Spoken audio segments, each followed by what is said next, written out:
और इसमें राहुल गांधी। गवर्नमेंट का कोई दोष नहीं है। अच्छा। हाँ। और राहुल गांधी तो ये भी कह रहे हैं कि आप कह रहे हैं खुद कमानी पड़ेगी, वो तो कह रहे हैं बेरोजगारी है देश में। कहीं नहीं बेरोजगारी, करने वाले का काम बथेरे खाली बैठेंगे तो उनकी कोई इलाज नहीं। अच्छा। हाँ जी। अच्छा, तो आपका शुभ नाम क्या है मैम? शर्मिला शर्मा। शर्मिला जी, क्या करते हैं आप? मैं एजुकेशनिस्ट हूँ, प्रिंसिपल स्कूल में। तो आप जैसे कि प्रिंसिपल रही हैं, तो शिक्षा पद्धति में कुछ अंतर देखा है आपने कांग्रेस की सरकार में और बीजेपी की सरकार में? मैकाले सिस्टम जो चला आ रहा था पहले से, उन्होंने क्रिश्चियनिटी को बढ़ावा दिया। हिंदुओं के बच्चों को हिंदुत्व का ही ज्ञान नहीं है। बाकी धर्मों में अगर आप निगाह डालेंगे तो एटलीस्ट उनको अपने धर्म का ज्ञान है। तो हमारे बच्चों में जैसे पहले एजुकेशन में महाभारत पढ़ाई जाती थी, रामायण पढ़ाई जाती थी, अब उसको सिलेबस से निकाल दिया गया है। वेदों पुराणों का बच्चों को ज्ञान नहीं है, शिष्टाचार का ज्ञान नहीं है। वो किसी और तरफ मुड़ गए हैं, जहाँ से उनका यू टर्न लेना बहुत ज़रूरी है।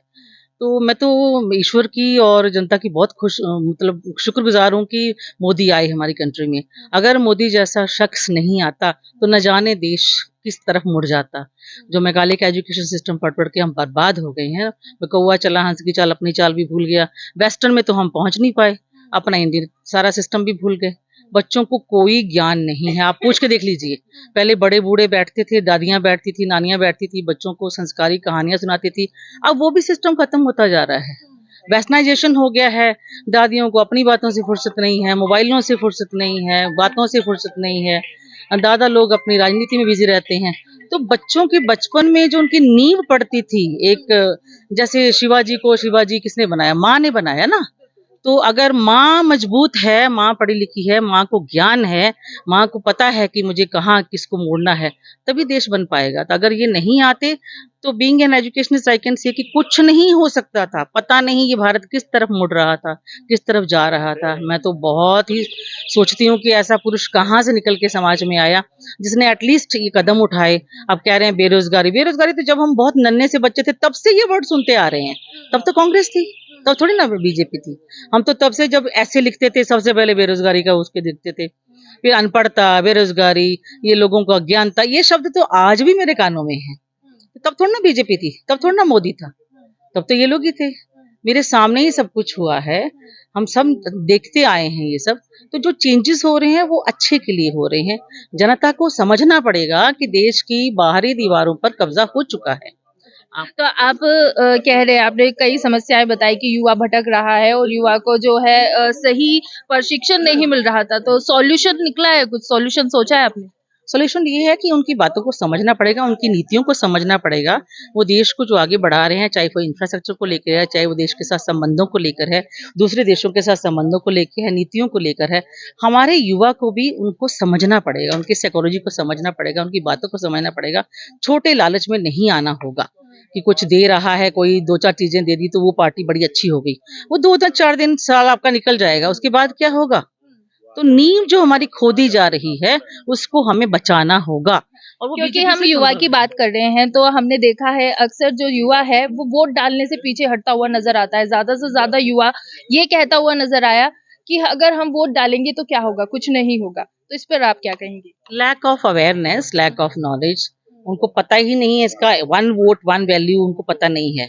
1 वोट से सत्ता गिर जाती है, 1 वोट से सरकार बन जाती है। तो इसका वैल्यू उन्हें समझना पड़ेगा कि यू ईच आर इम्पोर्टेंट।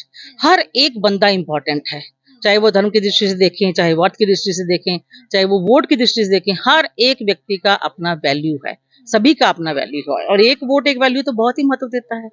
यदि हम एक एक वोट करके ऐसे करेंगे तो उस पीछे सब हट जाएंगे। तो उन्हें समझना पड़ेगा कि ये उनकी ड्यूटी है। उनको सड़क चाहिए, बहुत अच्छी चाहिए, चलना चाहिए, गड्ढे नहीं होने चाहिए। वोट देना भी तो उनका अधिकार है। तो वो अपने अधिकार से पीछे हटेंगे तो कर्तव्य कैसे पूरे हो पाएंगे? तो अधिकार ले लिया, फिर कर्तव्य की तरफ मुंह मोड़ लिया।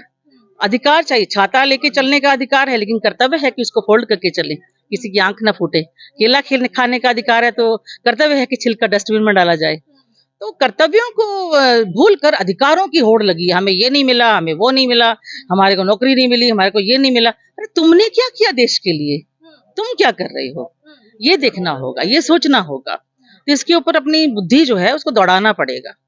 तो बहुत जरूरत है ऐसे मार्गदर्शकों की जो हमारे युवा की इस बंद बुद्धि को खोल सके और घरों में भी बहुत जरूरी है डिस्कशंस होने, परिवारों में डिस्कशन होने बहुत जरूरी हैं, ताकि बच्चों को समझ आ सके कि वो किस ट्रैक पे चल रहे हैं। खाना पीना, पार्टी करना, नौकरी करना, ये सब जिंदगी नहीं है।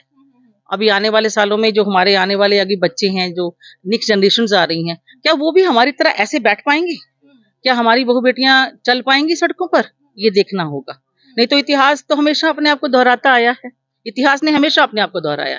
कहीं फिर से इतिहास, वो काला इतिहास ना आ जाए कि हमें वो फिर पर्दा प्रथा फिर से। कहाँ थी हमारी पर्दा प्रथा? हिंदुओं में थोड़ी थी पर्दा प्रथा। तो ये इनके आने से ही हुई है, विशेष वर्ग के आने से हुई है। तो वो हमें बचाना होगा अपने अच्छा, आप। एक सवाल और मैं पूछना चाहूंगी आपसे। जो टीनेजर है हमारे देश में फिलहाल अभी वर्तमान में, वो काफी चकाचौंध की तरफ आकर्षित होते हैं, अपना जो कल्चर है उसको छोड़ते हैं और जो वेस्टर्न कल्चर है, मौज मस्ती है, नशे की तरफ ज्यादा वो आकर्षित होते हुए नजर आ रहे हैं, दौड़ते हुए नजर आ रहे हैं। तो उनको क्या कहना चाहेंगे? सभी चीजों का कारण होता है, charity begins at home. Parenting is wrong. आज के युवा अगर भटक रहे हैं तो कारण ये है कि पेरेंटिंग रॉन्ग है। घर में बचपन से जो उनको मार्गदर्शन देना चाहिए था, वो मार्गदर्शन नहीं है। उनको अच्छी कहानियां सुना के, अच्छी तरफ मोड़ के, या उनका देश के प्रति क्या कर्तव्य है वो नहीं समझाया जा रहा है। तो वो बच्चे तो ऐसे ही होते हैं, बच्चों को थोड़ी सी भी खुल दे दो वो भटक जाते हैं। उनको खाना पीना, ऐशो आराम कौन दे रहा है? पेरेंट्स ही तो दे रहे हैं। पैसे मिलते हैं तभी तो वो ये सब करते हैं। तो पहले हम लोग को ऐसे पैसे नहीं मिला करते थे। किसी खास काम करते थे तो माता पिता इनाम देते थे, घड़ी जाके 10वीं में मिलती थी। आज देखो नन्हे बच्चे के पास 10-10 घड़ियां होंगी। तो हमने बच्चों को, वो कहते हैं ना, कलयुग में कहा गया था कि ऐसा समय आएगा कि गाय बछड़े को इतना चाटेगी कि बछड़ा जख्मी हो जाएगा। तो माँ बाप बच्चों को इतने प्यार करने लगे हैं कि वो बच्चे बिगड़ गए हैं। तो पेरेंटिंग, अच्छी पेरेंटिंग की बहुत जरूरत है, स्कूलिंग की बहुत जरूरत है। टीचर्स का और माता पिता का कर्तव्य जो है वो पहले से कहीं ज्यादा बढ़